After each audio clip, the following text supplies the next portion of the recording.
বিসমিল্লাহির রহমানির রহিম। আজকের রেসিপিতে শীতকালীন একটা নতুন ধরনের ভাপা পিঠের রেসিপি নিয়ে তোমাদের সঙ্গে শেয়ার করছি। আজকে আমি বানিয়েছি একদম অন্য ধরনের একটা ভাপা পিঠের রেসিপি।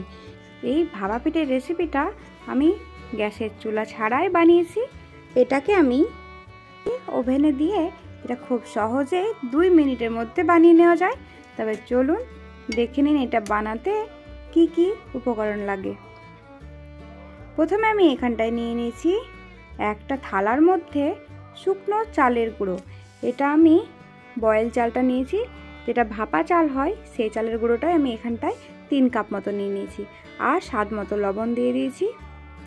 এটা দেওয়ার পর অল্প অল্প করে এখানটায় জল মিক্স করে দিচ্ছি। একদম একটু ভেজা ভেজা করে নিতে হবে। এটা আপনাদের সবসময় ফলো করতে হবে যে আটাটা যদি খুবই শুকনো থাকে তাহলে এরকমভাবে জল দিয়ে ভিজিয়ে 10 থেকে 15 মিনিট মতো রেস্টের জন্য রেখে দিতে হবে। নইলে কিন্তু যখন আপনি এই ভাপা পিঠেটা বানাবার চেষ্টা করবেন তখন এটা সবসময় ভেঙে ভেঙে যাবে। আর যদি আপনারা এরকমভাবে 15 মিনিট রেস্টে রাখেন তাহলে দেখবেন ভাপা পিঠেগুলো খুব সুন্দর হয়ে আসবে, ভেঙে ভেঙে যাবে না। আমার দেখুন 15 মিনিট হয়ে এসেছে।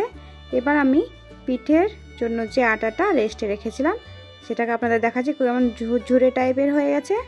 এবার আমি এই আটাটাকে মোটা ছাঁকনি বা একটা নেটের কোনো জায়গা দিয়ে আপনারা এটাকে চেলে নিতে পারেন। দেখুন আমি একটা নেটের চালনা দিয়ে চেলে নিচ্ছি। চেলে নিলে ভাপা পিঠেগুলো খুব সুন্দর হয়। বন্ধুরা, আমার এই রেসিপি যদি আপনাদের ভালো লেগে থাকে তো আমার চ্যানেলটাকে অবশ্যই লাইক, কমেন্ট, শেয়ার আর সাবস্ক্রাইব করতে ভুলো না। আর পাশে থাকা বেল বাটনটা অবশ্যই দাবিয়ে দেবে যাতে আমার রান্নার নতুন নতুন নোটিফিকেশনগুলো তোমাদের কাছে সহজেই পৌঁছে যায়। এবার আমি একটা বাটি নিয়ে নিয়েছি। সেই বাটিতে একটু শুকনো চালের গুঁড়ো হাত দিয়ে ভালোভাবে মেজে নিলাম যাতে এই ভাপা পিঠেটা ভালোভাবে উঠে আসে। তারপর অল্প দিয়ে দিলাম ওই চালের গুঁড়ো। তারপর এখানটায় দিয়ে দিচ্ছি 2 চামচ মতো চিনি আর এখানটায় দিচ্ছি আমি 1 চামচ মতো ঘি। দেওয়ার পর আবার আমি এটার উপরে ওই ভিজিয়ে রাখা চালের গুঁড়োটা দিয়ে দিলাম।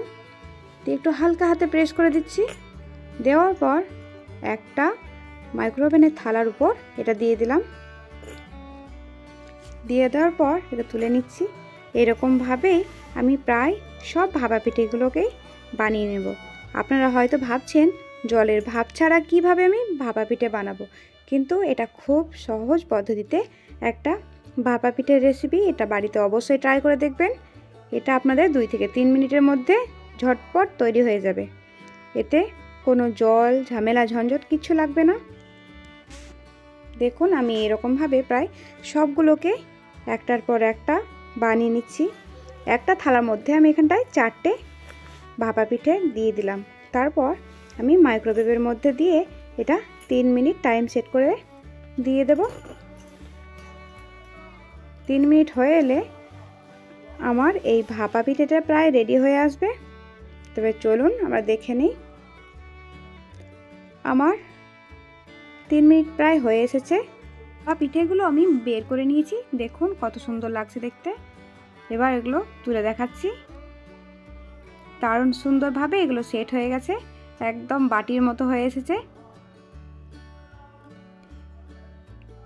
দেখছেন কত সুন্দর না হয়েছে। বাড়িতে অবশ্যই আপনারা এটা ট্রাই করে দেখবেন। আশা করছি আমার এই রেসিপিটা আপনাদের ভালো লেগে থাকবে। আজকের মতো বিদায় জানাই। অন্য আরেকটি রেসিপিতে আবার দেখা হবে। ধন্যবাদ।